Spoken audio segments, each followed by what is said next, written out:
Hello friends, good morning, सुप्रभात। मैं doctor Anjana Singh, PG department, Kolhan university Chaibasa के इतिहास विभाग में कार्यरत हूँ। आज मैं सेमेस्टर 1 पीजी सेमेस्टर 1 के बच्चों के लिए CC3 मध्यकालीन यूरोप के इतिहास से रिलेटेड एक टॉपिक लेकर आई हूँ। उस टॉपिक का शीर्षक है सामंतवाद, फेडरलिज्म। आखिर सामंतवाद है क्या? सामंतवाद कब, कहाँ, कैसे शुरुआत हुई इसके बारे में आज हम लोग चर्चा करेंगे। जैसा कि हमारा जो टॉपिक है सामंतवाद, वो मध्यकालीन यूरोप से रिलेटेड है। मध्यकालीन यूरोप में सामंतवाद जो थी, ये एक भूमि वितरण प्रणाली पर आधारित सामाजिक एवं राजनीतिक व्यवस्था थी। इस व्यवस्था के अंतर्गत लोग अपनी भूमि को लोगों में बांट देते थे और उनसे उस पर कृषि का कार्य करवाते थे। इसके अलावा जो कृषि कार्य चलता था, उसके बदले में ये सामंत उन्हें स्वतंत्रता प्रदान करते थे, जिसका जो यूरोप में ये जो सामंतवाद प्रथा थी वह 10वीं शताब्दी के प्रारंभ से 13वीं शताब्दी के अंत तक चली। यह व्यवस्था पुनर्जागरण एवं राष्ट्रीयता की भावना के समय भी प्रचलित थी और इसमें मुख्यतः जो होता था कि एक उच्च वर्ग और एक निम्न वर्ग, साधारण शब्दों में हम समझ सकते हैं कि एक उच्च वर्ग के लोग निम्न वर्ग को अपने अधीन रखकर अपनी भूमि पर उनसे कृषि का कार्य करवाते थे, बदले में उन्हें सुरक्षा प्रदान करते थे। तो एक तरह से यह एक शोषित वर्ग और एक शोषण वर्ग, शोषित वर्ग जिनका जो लोगों का शोषण करते थे, और प्रत्येक व्यक्ति को अपने से नीचे वाले वर्ग पर शोषण करने का अधिकार प्राप्त था और इस साथ साथ अपने से ऊपर वाले वर्ग के हाथों अपने आप को शोषित होने का भी इन्हें एक तरह से कह सकते हैं स्वतंत्रता थी। सामंतवाद के 3 प्रमुख लक्षण हैं। पहला है आपका जागीर, दूसरा संरक्षण, तीसरा संप्रभुता। जागीर जैसा नाम से ही तात्पर्य है कि जागीर का अर्थ होता था साधारण भूमि। संरक्षण का अर्थ है कि आप उन्हें अपनी संरक्षण प्रदान करेंगे। इसका मतलब था कि भूमि पाने वाले व्यक्ति के बीच निकटतम व्यक्तित्व संबंध। और संप्रभुता का अर्थ था अपने क्षेत्र में भूमि स्वामी का अथवा आंशिक स्वामित्व, मतलब आप राजा के नीचे भी हो सकते हैं। अगर हम देखें तो मध्यकालीन युग जो था यूरोप में, उसका जो सामंतवाद प्रथा था वो सामाजिक राजनीतिक एकता का केंद्र बन चुका था। सामंतवाद के अंतर्गत ही ये जो व्यवस्था थी ये चली आ रही थी। अगर राजनीतिक रूप से देखा जाए तो फिर हम देख सकते हैं कि जो प्रथा थी कि कैसे सामंत वितरित किया जाए, तो उसके अंतर्गत होता यह था कि जो राजा होते थे, जो बड़े सामंत होते थे, वो अपनी कचहरियों में बैठते थे। इसके अलावा एक होमेज प्रथा उस समय चलती थी। होमेज प्रथा थी क्या?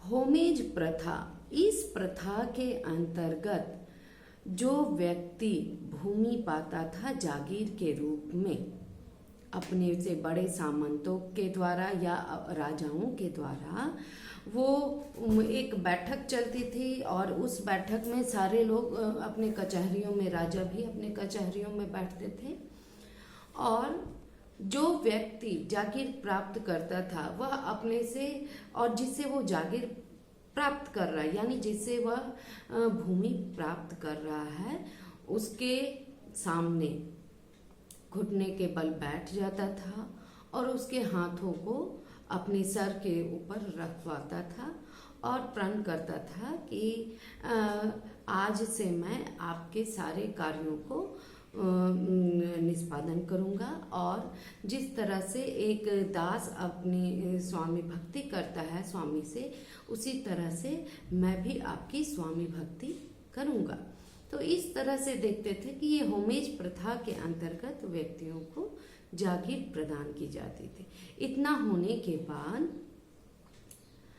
जो सामंत होते थे या जो राजा होते थे उस व्यक्ति को खड़ा करते थे और उसके सर को चूमते हुए उसे जागीर प्रदान करते थे और उनसे कुछ निश्चित पाबंदियों के द्वारा कि आप सदैव हमारी बातों को मानेंगे, हमारी बातों का अनुसरण करेंगे, समय पर आप कर चुकाएंगे, इस तरह की बहुत समय आने पर आप मुझे सैनिक सहायता भी प्रदान करेंगे। इस तरह से कुछ नियम कानून बनाए गए थे जो इसके अंतर्गत आते थे। तो ये होती थी होमेज प्रथा। इसके अलावा होता था एक फीफ। फीफ क्या है? सामंतवाद के अंतर्गत ये फीफ वर्ड जो स्वामी भक्ति की शपथ लेने के बाद सामंत द्वारा, बड़े सामंत द्वारा या राजा के द्वारा जो जागीर प्राप्त करने वाला व्यक्ति था उसे फीफ प्रदान किया जाता था। फीफ होता क्या है? तो फीफ एक तरह से होता था कि अब राजा उतनी बड़ी जमीन को तो वहाँ दे नहीं सकता है, तो मिट्टी का एक ढेला उसके हाथ में दिया जाता था, एक छड़ी दी जाती थी एवं एक प्रमाण पत्र दिया जाता था। मिट्टी का ढेला से तात्पर्य है कि आपको मैंने फलाने जगह की जमीन प्रदान की। छड़ी देने का तात्पर्य है कि इस छड़ी का प्रयोग करते हुए आप उस भूमि से सारे टैक्स वसूल करेंगे। और जो प्रमाण पत्र दिया जाता था वही था फीफ, जिसके आधार पर यह निश्चित किया जाता था कि आप इस जमीन के आज से मालिक हुए। तो ये जो फीफ थी इसको बाद में बेनिफिस भी कहते थे। बेनिफिस और फीफ एक ही था, लेकिन इसमें थोड़ा सा अंतर है। फीफ जो होता था, बेनिफिस जो होता था, बेनिफिस भी एक तरह से प्रमाण पत्र ही है, लेकिन बेनिफिस के अंतर्गत जमीन का वंशानुगत हो जाता था। जमीन वंशानुगत हो जाती थी, जागीरें वंशानुगत के तहत आते थे, लेकिन बाद में इसे फीफ तक ही कन्वर्ट किया गया। और इस जागीर में जो जागीर दी जाती थी उस जागीर में जमीन के अलावा जिस जगह की जमीन, उस जगह की शहर, गांव, मंदिर, चर्च, तालाब, घर, जंगल, जो भी चीज आता था जिससे आप वसूली कर सकते थे वो सब आपके अधीन हो जाता था। इन सब के स्वामी आप हो जाते थे। इसके अलावा उस व्यक्ति को, जागीर पाने वाले व्यक्ति को सैनिक सेवा भी देनी पड़ती थी। अपने से बड़े सामंत को, राजा को आवश्यकता पड़ने पर, युद्ध के क्षेत्र में जाने पर आप इसका उपयोग कर सकते थे। इनसे आप सैनिक सहायता मांग सकते थे। इसके अलावा इन लोगों को भेंट देने की भी प्रथा थी। भेंट जो कि नजराना भी कहा जाता था। अब हम देखते हैं कि मध्यकालीन यूरोप की जो पूरी राजनीतिक सामाजिक व्यवस्था थी इन्हीं सामंतवाद के आसपास घूमते रहते थे। अगर राजनीतिक क्षेत्र में देखा जाए तो एक तरह से ये था कि झूठी रक्षा के बदले आलसी वर्गों को, कमाने वाले वर्गों को अपना दास बनाकर रखा जाता था। राजा से इनका उतना ही संबंध था कि आवश्यकता पड़ने पर सामंत अपने राजा को सैनिक सहायता प्रदान करे। ये जो सामंती व्यवस्था थी एक तरह से पिरामिड के रूप में कार्य कर रही थी, जिसमें सबसे ऊपर जो होते थे राजा आते थे। राजा के बाद ड्यूक का स्थान होता था और ड्यूक के अंतर्गत मार्ग्रेव, अर्ल, काउंट आते थे। इसके बाद विस्काउंट, बेरोल, कैस्टेलन, नाइट आते थे।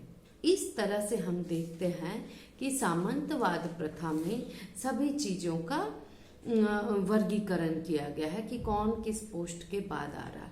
अब इन जागीरों की अधीनता जो होती थी मैनोर के अंतर्गत, मैनोर के रूप में जागीरें प्राप्त की जाती थी। इनकी जागीरों में छोटी छोटी कचहरियां भी होती थी। इन कचहरियों में रैयतों की एवं इनके अधीन काम करने वाले कमियों, जो जिनको आप दास भी कह सकते हैं, कमियों से रिलेटेड आपसी झगड़े, ये सब इनकी कचहरियों में सुलझाया जाता था। अब आर्थिक क्षेत्र में ये कैसे काम करते थे, तो एक तरह से ये होता था, एक तरह से ठेका देने का कार्य। आप इसे जमीन का ठेका दे देते थे और इस पर लोग कृषि का कार्य करते थे। एक वर्ग सेवा करता था तो दूसरा वर्ग जो होता था रक्षा करने का वचन देता था। और इस तरह से जो किसान होते थे उस किसान को, जो इनकी भूमि पर कृषि का कार्य करते थे, उस समय इन किसानों को सर्फ या विलेन भी कहा जाता था। दूसरे शब्दों में सर्फ को बंधुआ मजदूर के रूप में भी आप देख सकते हैं। अब इनकी जो जिंदगी होती थी, अगर वैसे देखें तो सब कुछ बढ़िया है, लेकिन अगर दूसरी तरीके से देखा जाए तो बहुत ही संकुचित थी, दयनीय अवस्था थी। ये एक सामंत के अंतर्गत बंधे हुए थे। ये चाहकर भी दूसरे भूमिपति के पास जा नहीं सकते थे। खुद के अलावा इनके परिवार, इनके बच्चे सभी सामंत की संपत्ति ही माने जाते थे। यहाँ तक कि अपने बच्चों की शादी विवाह भी अपने सामंत को सूचित किए बिना नहीं कर सकते थे और अपने बच्चों के शादी वगैरह के समय अपने सामंत को भेंट या नजराना भी दिया जाता था। तो इस तरह से हम देखते हैं कि यूरोप में जो सामंतवाद था वो पूर्ण रूप से फैला हुआ था, पूर्ण रूप से भूमि के रूप में भूमिपति और भूमि प्राप्त, भूमि विहीन वर्गों के बीच में बटा हुआ था। अब सवाल उठता है कि क्या यूरोप में सामंतवाद अचानक से आया? नहीं। रोमन साम्राज्य के पतन के बाद अराजक युग था और उस समय ही इस सामंतवाद का उदय होता है। जो रोमन साम्राज्य का जिस समय पतन चल रहा था, पतन के दौर में, ये 4वीं-5वीं शताब्दी की बात है, उस समय यूरोप में दो प्रथाएं प्रचलित थी रोमन साम्राज्य में। इन्हीं प्रथाओं में सामंतवाद के बीज जो है निहित थे। पहला था प्रिकेरियम और दूसरा था पेट्रोसिनियम। प्रिकेरियम व्यवस्था के अंतर्गत भूमि आती थी और पेट्रोसिनियम व्यवस्था के अंतर्गत एक व्यक्ति का दूसरे व्यक्ति के ऊपर प्रभुत्व या संरक्षक के रूप में जाना जाता था। तो इस तरह से हम देखते हैं कि यह व्यवस्था पहले से ही चली आ रही है, लेकिन बाद में प्रोटेनियम व्यवस्था जो थी, पेट्रोसिनियम व्यवस्था, यही सबसे अधिक मजबूत बनती चली गई। तो ये था सामंतवाद। आशा करती हूँ पाठ आपको समझ आया हो। धन्यवाद।